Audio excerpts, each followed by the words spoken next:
Good afternoon, everyone. It's a pretty Indian summer, so I hope we're all enjoying it here. My name is Sanam Arora. I'm founder and chairperson of an organization called the National Indian Students and Alumni Union in the UK, and also honored to be a commissioner for the UK's International Higher Education Commission, which will hopefully come up with some interesting strategies around the next wave of international strategies for the UK. For inviting me to moderate a topic that's really close to my heart, thank you to JLF, thank you to York University. And I know that education and intercultural exchange are a really important point for every one of us in this room, but also for policymakers, for the diaspora, and all the stakeholders that are involved in the India-UK relationship, and particularly, of course, students who, at the end of the day, are impacted and whose futures we're here to discuss. And so we could not have had a more perfect group than the one we're in the august company of today, and not that they need any introductions, but as a responsible moderator, as someone who will try to be responsible, I shall do my best. Dr. Shashi Tharoor, a third-term Member of Parliament for Thiruvananthapuram in Kerala, best-selling author, as I read, of 24 books, and I think Ambedkar is the latest one. And Ambedkar, of course, for those of you who don't know, like many of us, an alumnus of the London School of Economics and one of our tallest alumni. Former Minister of State for Human Resources Development and the Ministry of External Affairs. I could go on and list your awards, Dr. Tharoor, but he is also the recipient of the Pravasi Bharatiya Samman, which is the tallest honor for overseas Indians, as I understand. When I was one, yeah. When you were one, but of course. Of his many connections to the UK are the fact that he was, in fact, born here in London and is a patron since 2017, so it's been a while, of the NISAO UK as well. Thank you, Dr. Tharoor, for joining us today. Good to be with you all. Thank you. Welcome also to Vivienne Stan, MBE. Vivienne is the Chief Executive of Universities UK, which is the body that represents 140 British universities and helps them prosper in the UK and beyond. I've known Vivienne for many years now, first in her capacity as Director for Universities UK International, where I was pretty awestruck with all the work you do, Vivienne, and just how passionate you are about international students and building bridges for the UK with the rest of the world, and particularly India. So thank you for all that you do. And of course, we're also joined here by Mr. Rohit Kumar, who is a Director of International at the University of York, which is a presenting partner for this session. A bit like me, Rohit, ex-corporate finance, somehow found your way from Goldman Sachs and all the way to the University of York, and prior to that, you were at the University of Bristol as well. So thank you very much for joining us, to all our panelists. I'd like to start, Dr. Tharoor, with you. We are talking about the India-UK relationship, particularly in the context of education and intercultural exchange. But I'd like to understand from you, as given your backgrounds as former Under-Secretary General of the United Nations, as External Affairs Minister, I don't think anyone here would understand what's happening in the India-UK space better than you. So my question is, overall, beyond education, just generally in this bilateral relationship, help us understand the context of where we stand, especially when you think about the sort of so-called tilt to the Indo-Pacific and the shifting balance of power from the west to the east. Well, there's been amazing changes, no question about it. And so if we had to trace the story back to 1947, there'd be too many ups and downs that would confuse everyone. So if you just take the recent changes, we're looking at a time at which the British government, and particularly we've had a succession of conservative prime ministers, have all consistently showed a tremendous amount of interest in strengthening the Indo-UK relationship. Each one of them has said so, even though the Cameron government had been somewhat more rosy-eyed about China than any of its successors. Nonetheless, in recent years, there's been the so-called tilt to the Indo-Pacific that the US helped the UK tilt towards. And there's been, interestingly enough, every UK Prime Minister, including soon after they come to office, an obligatory, seemingly, reference to strengthening relations with India. At the same time, there are complications from the Indian diaspora here, some of whom are well represented in this audience, and some of whom have tended to import, shall we say, some of the political challenges back home into UK politics in a way that quite hasn't been seen before. There's also been this transformation of the Labour Party from a party that was seen as unfailingly pro-Indian to one that is increasingly seen as unfailingly anti-Indian because of the dependence of, I'm told, 35 Labour MPs upon a significant Pakistani vote in their constituencies. Who knows? Whereas the Tories, who started off being the other way around, have now become seen as more reliably inclined towards good relations with India. And of course, we now have a Tory Prime Minister of Indian descent, whose background and whose marriage seem to have cemented, if you like, a personal interest in India as well. So all of these things have converged. We're in the middle of negotiating a free trade agreement. That too has had its ups and downs. There was a time when it was thought it might be concluded a couple of years ago. COVID slowed down the negotiation, but then other difficulties arose. And now the talks are going on. Every time you talk to somebody, you tend to get encouraging noises. No one says the whole thing's off or going down the tubes. Last summer, when I was here, I heard that there would be delays. But this summer, all I'm picking up is that the momentum is there. We might have even cheaper Scotch whiskey in India to drink. But, you know, the other side of it does tie into education, Sanam, and that is, what's the quid pro quo? We know England has a lot of things we want they can sell us. What can we give them? And unfortunately, one of the things that we are good at giving people is human resources, is talent, is students, and is workers. And we went through, I mean, I remember coming to the UK. I manage a visit every year, more or less. And I was lobbied intensely a few years ago about the fact that Indian students could only stay on for 2 weeks after they graduated, whereas Chinese could stay on for 2 years. And that this was the truer indication of British government priorities than their rhetoric. And indeed, there were a couple of MPs who approached me, saying that I should make as much of a noise about it there and here as they were making. And I must say that I'm pleased to hear that that's been settled. And now Indians and Chinese both get the same 2 years, right? So that's all going well. But the problem is, of course, that immigration is becoming an even more inflammatory issue in British politics. And inevitably, there might be a backlash towards India if some of the situations here get out of hand. I've heard about some of the new decisions coming out of the Home Secretary, dependent visas, and of course, the question of transferring from a student visa to a work visa, all of these things. As an Indian, I want to see these bright Indian students come back. In fact, today I was speaking at the LSE, and at the end of the talk, I asked the students, how many of you are from India and intend to go back to India?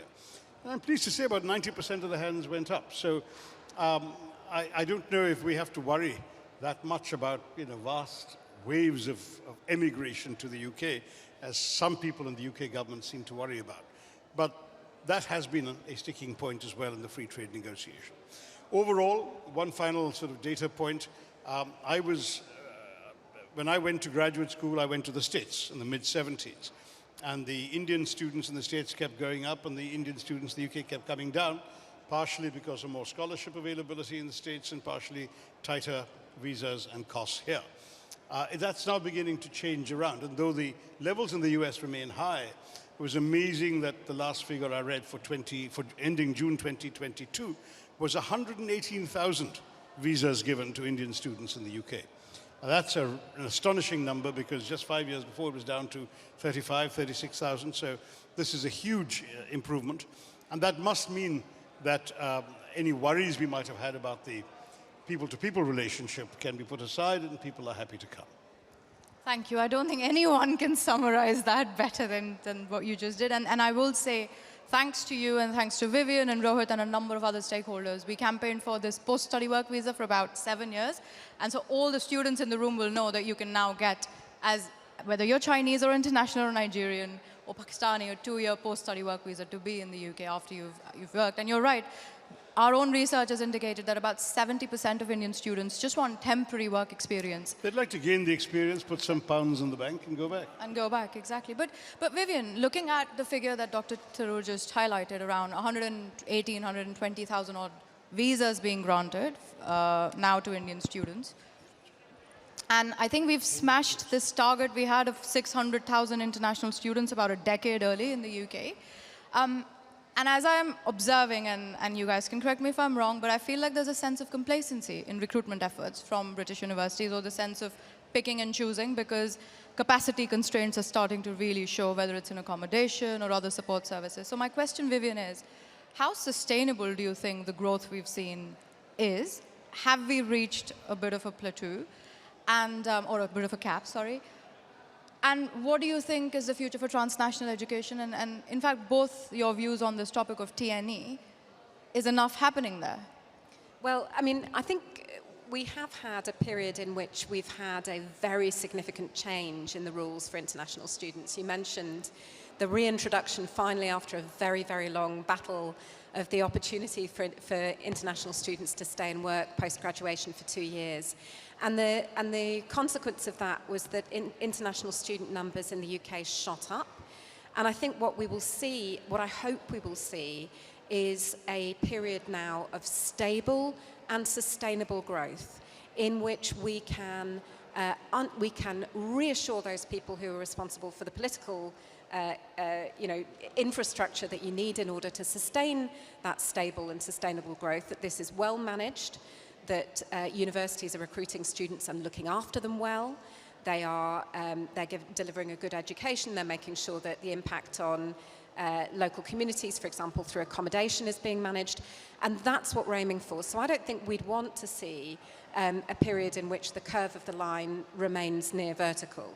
I think what we need is a period in which the growth is predictable, both from the perspective of the universities, but also those people who are thinking about whether they're going to study next year, the year after. They need to know what the deal is going to be, and that's the era that I hope we're in. You'll know that we had an awful battle over the last few months over trying to preserve the graduate route and trying to preserve the kind of fundamentals that ensure that international students get opportunities in the UK. I think the good news is we got a lot of support from across government, not only from the DFE, our Department for Education, but also from the Treasury, from very, very powerful people in the centre of government. And I think we just need to sustain that. But that means demonstrating that we're responsible, that we're putting the interests of the students first, that we're managing the consequences on local communities. And that's the era we need to get into. And I think with a general election coming up, it's a non-trivial task for us all. Vivienne, I'm going to follow up with a question on that non-trivial task and on the point of stability that you mentioned.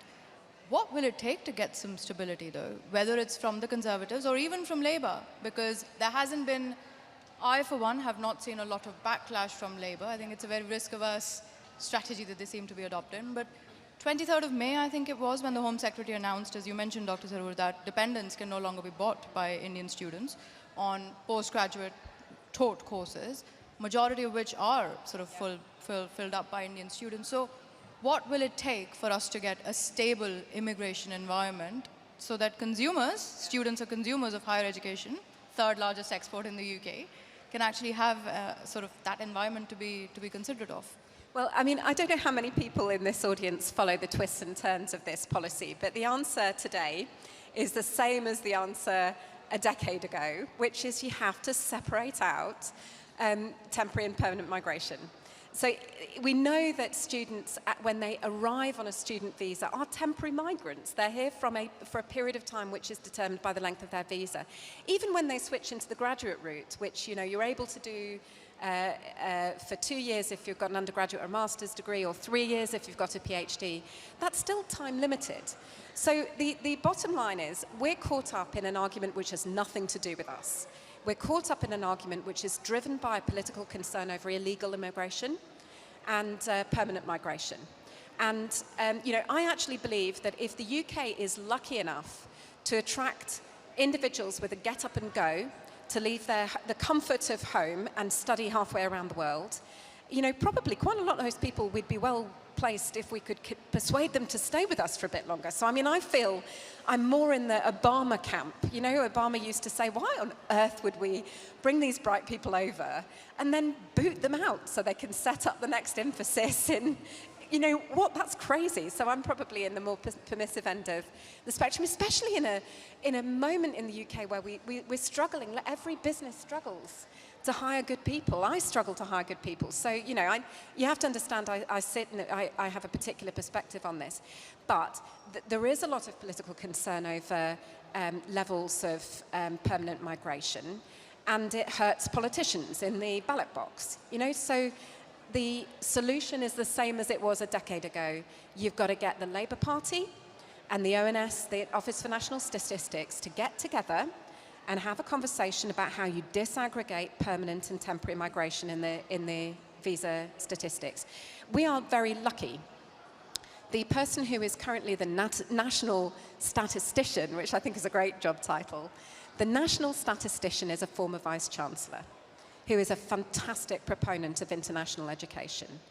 And I can tell you he's working on this problem. So, you know, it's a boring answer because for those of us who work in this policy space, we have been banging our little foreheads against this particular policy brick wall for a decade, but it's still the answer.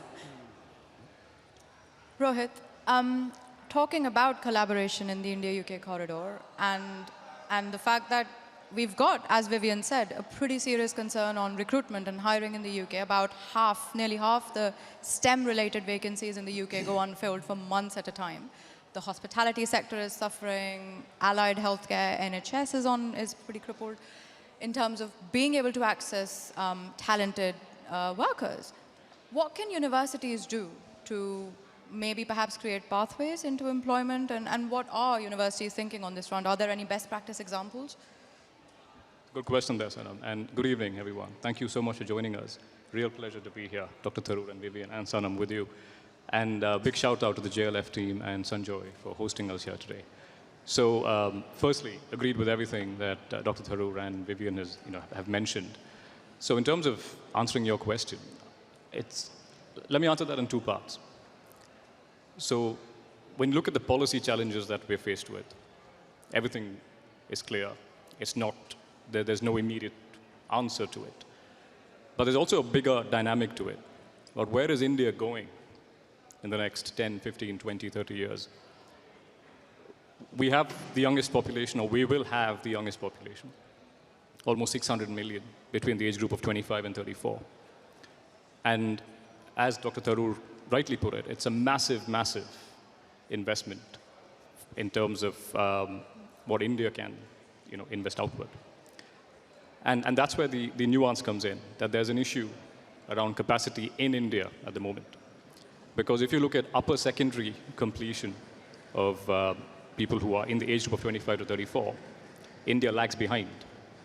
If you look at the OECD data, we are 19%, which is way behind the average of 31, 32 something. And even further, if you look at the rest of developed countries, US, UK, Canada, Israel, which is at about 50%. So there is that issue there, where you've got a huge number of people who need and want, and that's where the marketplace is.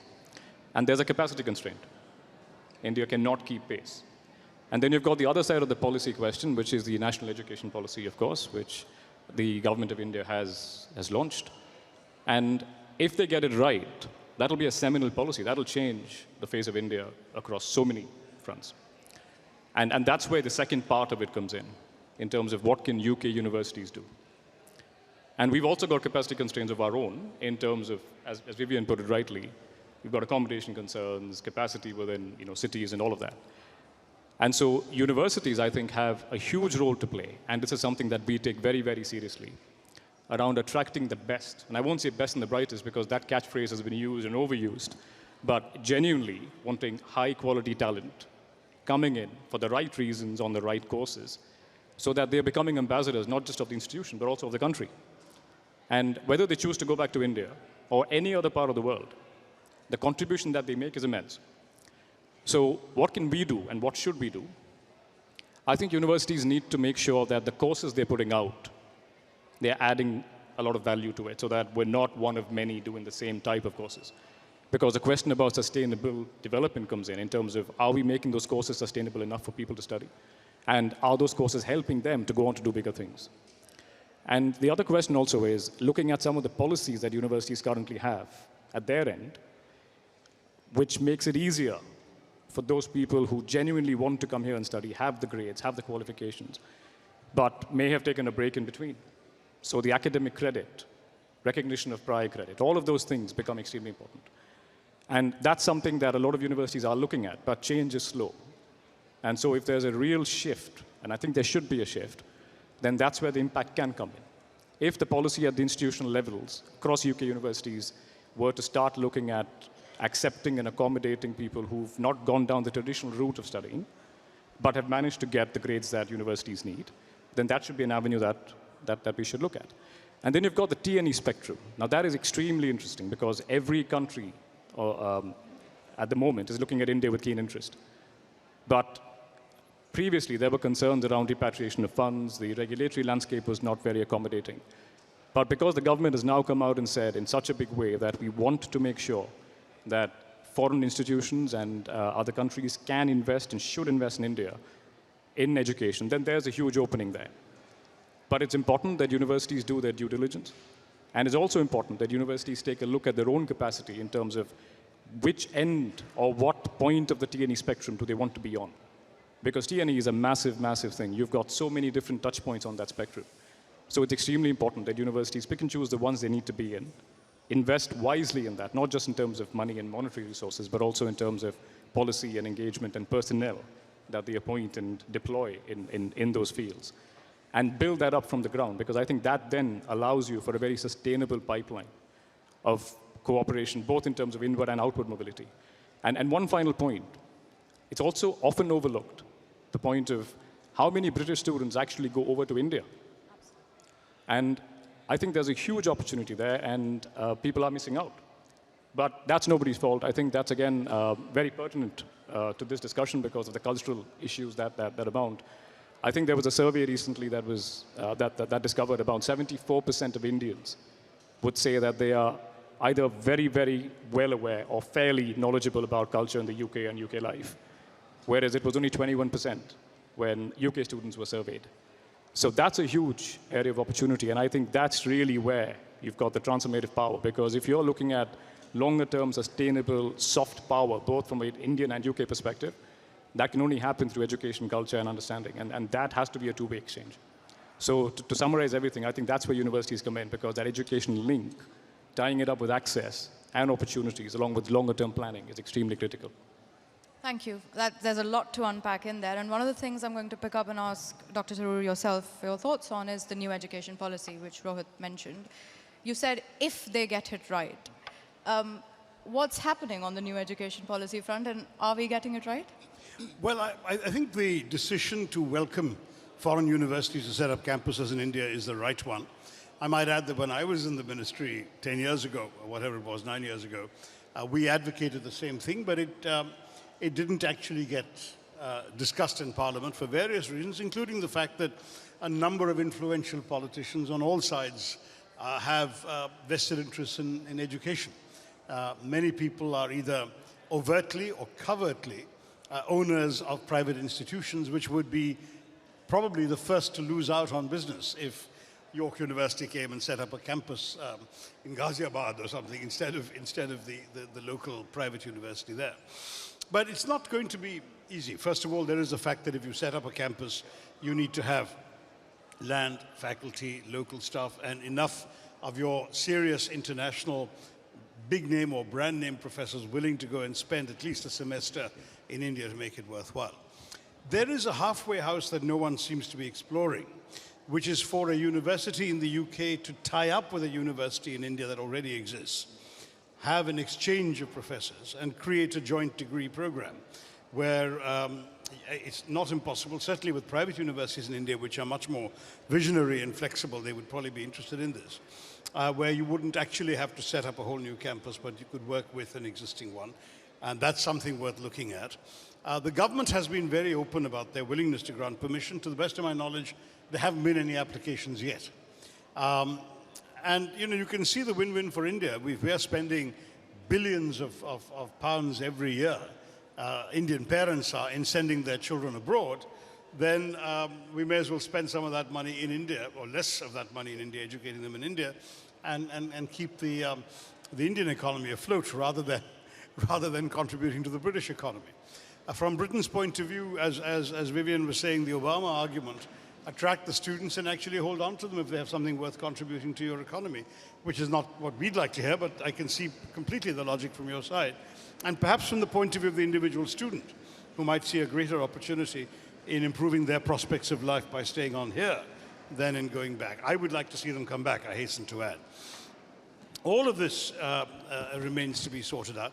One thing, Rohit, that I thought you were hinting at, but I didn't think made enough of, was this whole question of skilling sort of below the level of a formal higher education degree.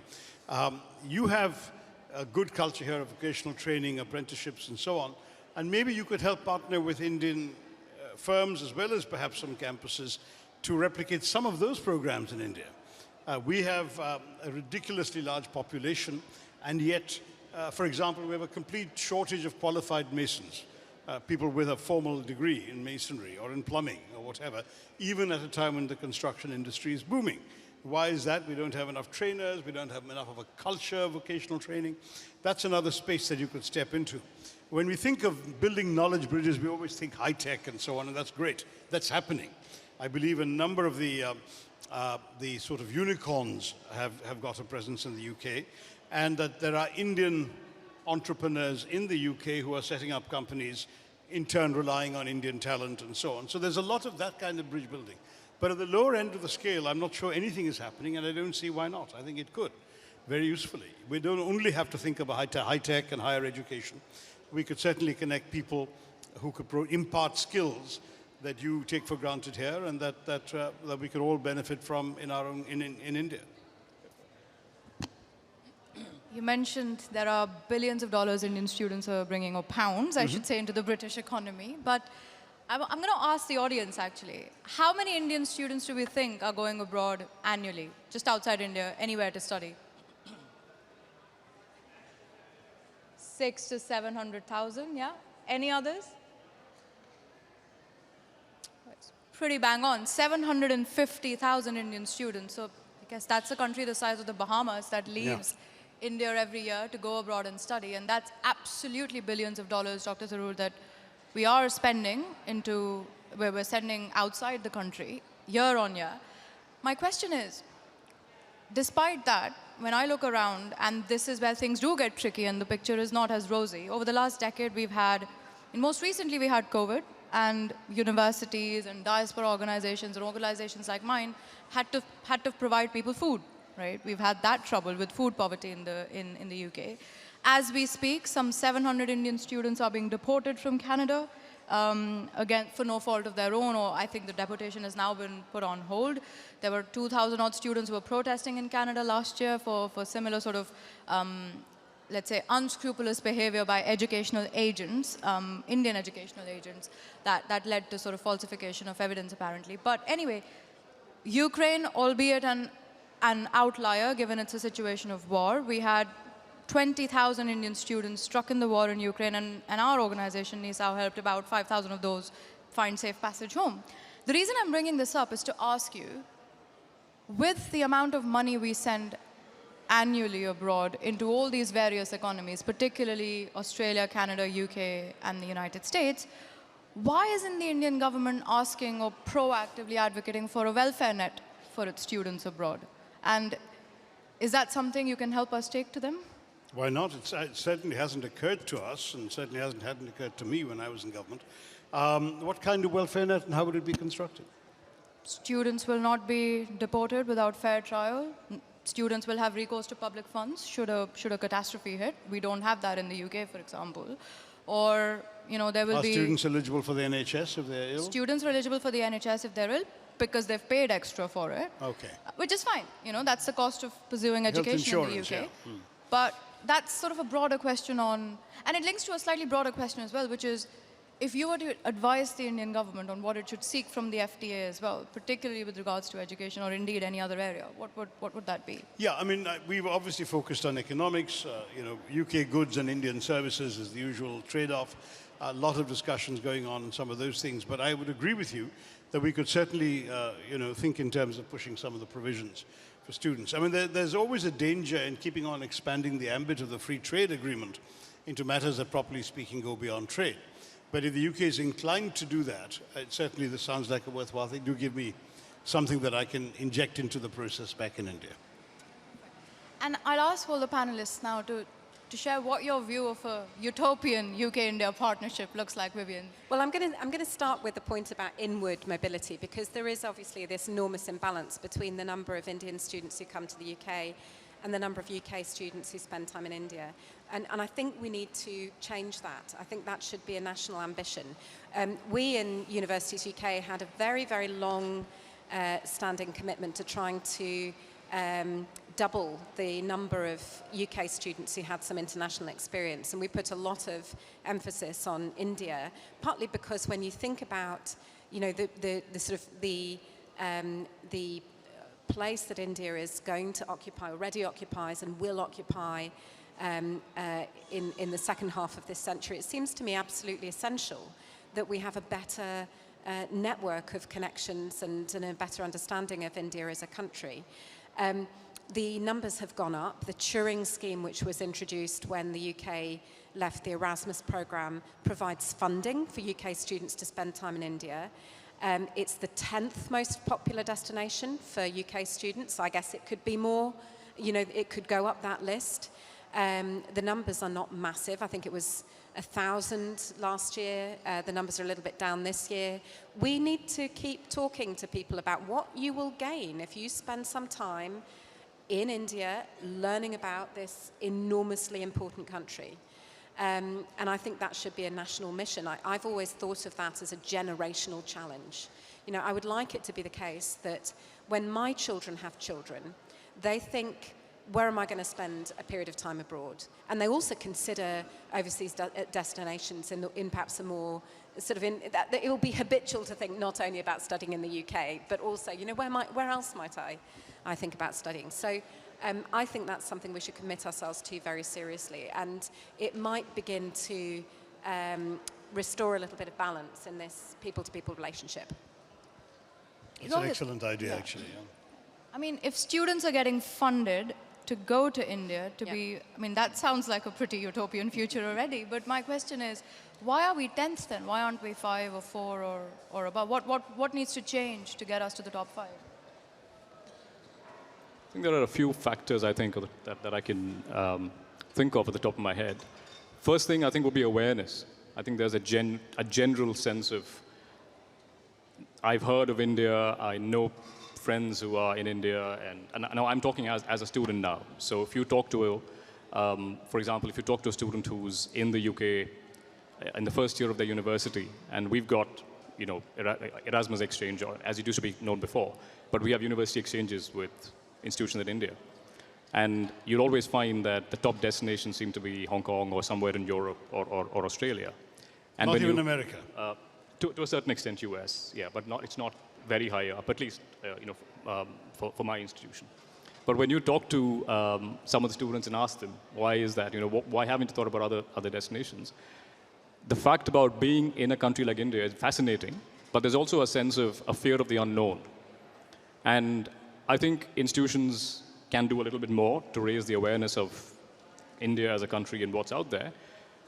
But at the same time, one thing that the Indian government could do, and perhaps Indian institutions that we partner with could do, is promote India as a destination from a student's perspective. And there are some practical things which are hugely important to students. So things that we as Indians would take for granted, you know, road travel, for example. That seems to be a big concern for a lot of people. Now, you can't change the traffic situation overnight, but awareness about the fact that that's a huge part of the experience. When you get out there and you've experienced that as a young student, you understand diversity in the truest sense. You understand so many things that you might have read in a book, but to see it actually in practice is fascinating. So to be able to promote it from that angle, I think, is extremely important. I also think the funding element, as Vivienne very rightly put it, extremely attractive, but from a policy perspective, I think there's more that students need to understand, that there are certain things that they need to also think about before they apply to these places. And in the current funding climate, of course, not all of it can be paid for, or whether it goes that way in the next couple of years, I'm not sure. But awareness on both sides, I think, is extremely important. Partnering with the right kind of institutions is also extremely important, because certain states, certain places in India might, rightly or wrongly, they might come up in the news, there'll be understandable concerns. So those things also need to be squared. So it's an extremely interesting question. It's one that's very hard to answer because there are so many variables to it. But I do believe that it's an extremely important topic, and once that starts to increase, then the benefits are quite transformative. Can I just briefly add, there are a couple of other things that I think are useful. You talked about dual degrees, and these partnerships between institutions provide a platform to support student mobility. So if the institutions know each other, they've got a relationship at the faculty level, maybe they're developing or working towards developing dual degrees, that's going to help with the familiarity and confidence. The second thing is cohort mobility. So where you have, we've got an attitude problem, frankly, in the UK, that our students are bizarrely anxious about, taking that leap. But if you take a small group with a member of faculty, to a partner institution, and you spend a small period of time, the evidence suggests that a student who's spent 1 week, 2 weeks, maybe on a summer school, they're going to want to go back, and then they'll have the confidence to do independent mobility. And that's what I mean about, you have to think of this as a generational challenge. You've got to start somewhere. And if it's 2-week summer schools, which are kind of largely cultural, I don't think that's the end of the world, because you start seeding the idea this is okay, you're not going to die, you're going to have a great time, and you're going to come back with this enormous, the huge human benefit, which is almost impossible to quantify. But employers love it. They love students who've been abroad. Yeah, absolutely. And I guess it's a bit of a disservice if I put my British hat on to British students if they don't understand the way the people in one of the largest economies in the world think, and actually the very complicated way in which they approach the United Kingdom, which is both love and hate when in some measure, or certainly that colonial baggage does weigh heavily on us still. But Dr. Tharoor, if I take a step back now and look at the overarching India-UK partnership, we've spoken about challenges and opportunities for education, but what do you think are the big challenges and the big opportunities overall for us together? Oh, well, I think Britain post-Brexit has to make some decisions about where it wants to go. You remember Boris Johnson talking about Singapore on the Thames. Is that, Britain as this sort of globally open entrepot and financial hub and, spokes radiating through the Commonwealth. If Britain takes significant steps in that direction, obviously India would be a very key partner and a key target for that sort of approach on Britain's part. If Britain takes a different approach, then that would again have implications for the rest of us. I think there's some decisions that have been made here which are still playing themselves out in your political space. I get the sense, but I don't live here, that there's been a little more political stability in the wake of Rishi Sunak's ascension, and economic stability as well, and that from there perhaps things will go. But of course, the Labour Party is very confident of coming to power before too long and perhaps reversing many of the policy decisions and frameworks that these people have taken. So I think politically, if anything, the relative uncertainty is more here than in India. India, I think, is pretty clear in what it wants to do. It certainly sees the UK as a very useful partner in the knowledge area, in the education area, very open to free trade. There have been a lot of discussions going on, as I mentioned earlier. And on top of all of this, I think India's overwhelming desire is to put the Indian economy on the right track. We've got the tech stack, which has got a lot of attention globally now.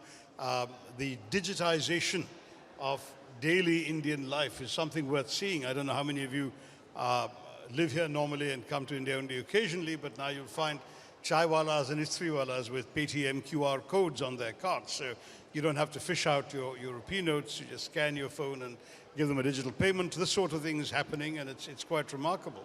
But conversely, we do have an unemployment problem. We have the highest recorded unemployment in our history for some years, and we're making advances in areas where we're not absorbing that many people. Infrastructure construction is going well, but Britain is not involved in that as far as I know in pretty much any area of it. Where can Britain be helpful, I think, is certainly in coordinating India's access to broader networks. Commonwealth, at one point, Europe, Indian companies love to come to Britain to access Europe from here. That's gone now with Brexit. So they have to find other ways. But perhaps if Britain were to be much more assertive about developing a significant set of economic partnerships across the Commonwealth, that India would be an obvious partner there too. A lot of this needs to be seen. India is already the second largest investor in the UK economy after the US, and that's something which surprises many people, but it's been there and it's growing over the last few years. So there's a lot that can be done, but I would say that there's nothing inevitable about all this. The colonial baggage complexes and so on, I think, are now well and truly behind us. As an intellectual exercise and as something in terms of people's consciousness and awareness, it's very important that we continue. There's no one who read my books, but in terms of it affecting our current relations, I don't think so, not on either side. Because certainly Indian policymakers and government officials are sufficiently mature not to be burdened by that, and I think British politicians are now sufficiently sensitized not to be careless about that. And if we can focus on today and tomorrow, we can leave yesterday where it belongs, in the history books and in the living room discussions where it still has a place. Thank you. And one final question before I'll start taking audience ones as well, Dr. Tharoor, is you spoke of the Commonwealth. Do you, and this is strictly not related to our question, but I think as a selfish moderator, I'll stick it in, which is, do you think that the existing power structures of the world or the post-Cold War structures as we see it of advocacy and power are working as effectively as they would have? And do you see an opportunity here for the Commonwealth? That's a vast question, and it is way beyond our remit. But I will say that there are some real worries. The international order, as it were, was established in 1945 and gives a privileged position to the victors of 1945.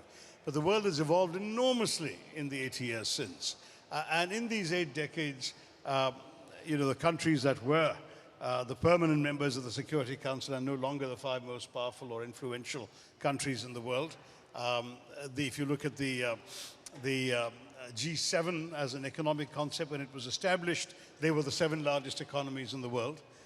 Now China and India are up there, and the G7 still is the G7, but is no longer the 7 largest economies in the world. There are significant changes happening which are not reflected in the institutions and rules of the global order. So countries that for the longest time were rule takers now want to participate in rule making and want to be rule makers themselves. India certainly is one of them. And at the same time, there are now new tensions between China and Russia on the one hand and the West on the other. And India, the original sort of progenitor of non-alignment, finds itself again trying to dance a tightrope between these two sets of interests. So I would say the global order is currently in a major flux, and in a flux which is not entirely healthy. There are worries, potentially, that the Ukraine war could get out of control and expand beyond its current theater and its current level of weaponry. We might have a very serious crisis there.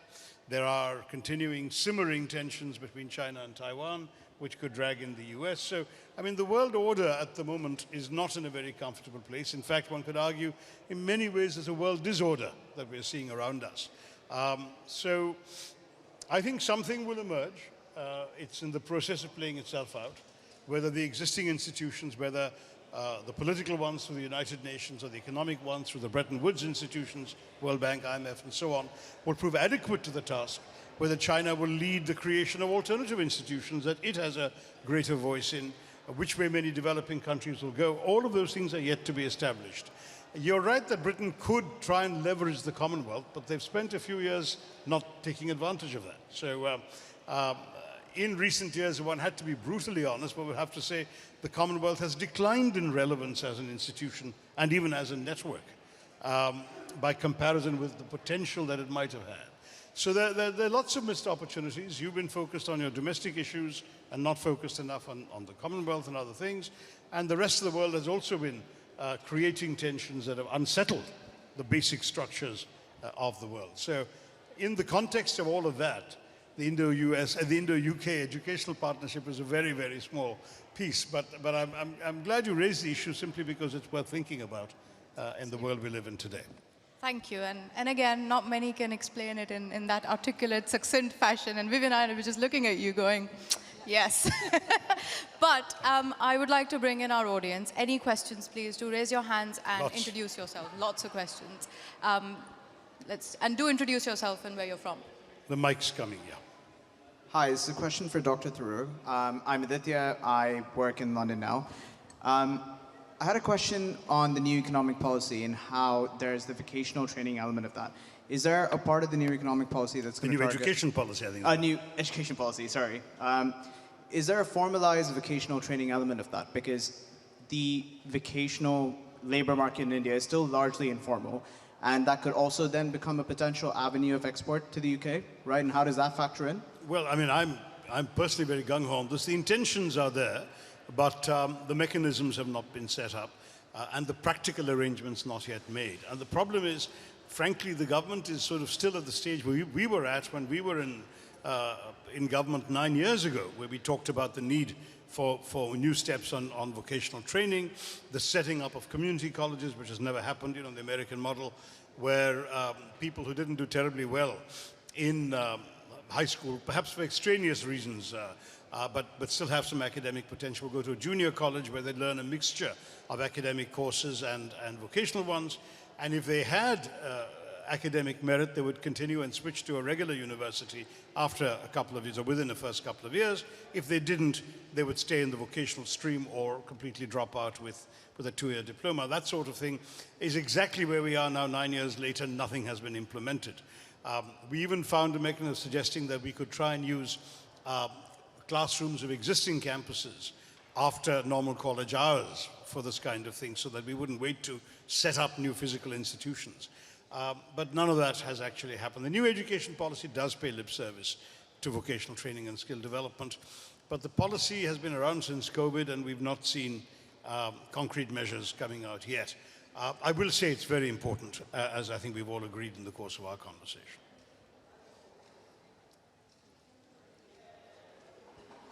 Amina Syed from Pakistan. Actually, there's another model that's being followed in Pakistan, and that is a lot of private universities have made arrangements with British universities to teach classes online rather than set up physical classrooms or get people to move to Pakistan. Teaching is done online, and if students want, they can spend 1 semester in the UK if they want. Otherwise, they can do all the 3 years in Pakistan, and they get a British degree. And that is proving to be enormously popular. More and more private universities are offering that. The other very quick remark is that you mentioned that 750,000 Indian students are studying outside India, and a lot of money is being spent on that. Why don't you open or expand the network of IITs and IIMs? I think that was something so brilliant. I believe that Mrs. Rishi Sunak's brother went to Cornell or maybe Yale. He went to Harvard. Because he couldn't get admission at IIM. IIT. So he went to Harvard because he couldn't get admission to IIT. So why don't you have more IITs? And quickly I want to say that in the 50s, when the IITs were set up, Pakistan got the same opportunity, but unfortunately our myopic government then refused. I wish they hadn't. Amina's so right about that, but let me just say that on the IITs we have expanded the number quite significantly. And the problem is that there's a significant challenge because we don't necessarily attract the same quality of faculty and the same quality. We can't create overnight the same quality of campus facilities. So there's an enormous gap between the best IIT and the worst. I mean, such an enormous gap that students sort of despair if they get allotted one of the newer campuses. So just if the expansion takes place in a systematic way where you can attract the faculty and have the resources, including the facilities, that makes sense. But the brand alone will not remain untarnished unless you supply the quality along with it. On online education, I must say that that's an interesting thing you've said, Amina, but to be very honest, the overall experience of online campus education during the COVID pandemic has been disastrous. It's turned a lot of people off the earlier gung-ho spirit about online education. Many have realized that at best online education can be a complement to classroom teaching, but not a substitute for it. In the subcontinent, certainly there's been concern about comprehension. It's wonderful to have a professor in Harvard teaching you the same thing that he's teaching his class there, but his frame of reference, the assumptions, the vocabulary, the accent, might actually require interpretation back in Pakistan or back in India, which frankly doesn't happen very often. And the other problem is that, how long can people stay riveted to a screen? I know that we all think everyone is looking at their mobile phones all the time, but again, the experience, certainly in schools, it's already, the studies that have been done that establish that children could not stay attentive and that the quality of what they learned and what they've learned altogether has gone down thanks to online classes during the pandemic. So I'm afraid, we're finding some of the old-fashioned teaching methods have their own value, and there's no substitute for the physical experience of campus. The number of university freshman entrants in America who took a gap year rather than take their classes online was at record levels in the 2020 to 2021 academic year, precisely because university education isn't just about the classrooms. It's also about campus life, the experiences, the growing up, the informal interactions, all of which, of course, are not there online. So I'm not going to endorse that first point you made, but it's an interesting thought, and it'll certainly occur to some people, let's see, in India too. I'm going to do something very risky and slightly differ, and say that I think we may be just at the beginning of something which will end up being quite transformative in terms of access to high-quality higher education through digital means. And I agree with you that one of the things that everybody discovered during the pandemic is that the loss that you experience if you're not sitting in the room with people and you've got this opportunity to talk in the margins, to interact in ways that are non-verbal, all of those sorts of things. There's definitely the coming onto campus, sitting in a room with real-life human beings model isn't going to disappear. But I do think there is something that is going to happen to the way that we are able to deliver higher education online, which will, in the end, blow our minds. So people talk about what is AI, what does artificial intelligence mean in higher education? It's already there, right? So most universities, I'm sure it's true of York, will be using forms of data analytics, of technology to understand how individual students are learning, and in some cases also using technology to predict how a particular student is likely to progress, and what you do to prevent them taking, a path towards sort of mediocre performance rather than a path towards excellence. We saw during the pandemic the attainment gaps between students from different groups narrow, in some cases disappear. So we've had a long-standing attainment gap between students of different ethnicities in the UK. And during the pandemic, that gap narrowed and in some institutions closed altogether. So there's something here that we can build on that will be, I think, an opportunity for us to expand access to high-quality education on a scale that we wouldn't dream of. And I think we should, whilst not throwing the baby out with the bathwater and sort of somehow imagining that the face-to-face interaction is no longer important, we should be quite excited about where it will take us, because I think it will lead to more people having access to better education. As with everything, I guess there's a balance to be struck between that optimal sort of digital followed by campus experience. Lady in the center. I'm afraid I have a panel that they're going to summon me for any minute now, but go ahead. One more question perhaps before I... Thank you. It was an amazing session. So I'm an academic scientist who's from India, but I'm training here at present. So I had a question about, you were talking about people coming temporarily and then moving back to India. So, but what steps can be taken from the Indian side to actually help reverse the brain drain? How can you make, people do want to go back, but what can you provide? I mean, there needs to be something more in place to encourage the reversing of the brain drain. I just want to hear the thoughts on that. No, I agree with that, but ultimately these are individual decisions people make. Clearly, India needs a better work environment to offer people coming back. The Prime Minister talks a lot about ease of doing business. Let's have much more genuine sort of ease of doing business and let people feel that they have the flexibility that they're used to or that they enjoy in the West, and that should help. But ultimately, the factors that bring people back are often non-professional ones. Proximity of family, for example. Familiar environments, childhood environment, cuisine, availability of help when you're raising children, all these sorts of things which attract people, which the government has nothing to do with. It's simply part of what society offers you. But I'm very familiar with all the stories of Indians who came back and found it didn't work and then returned again to the West. I've met many such people.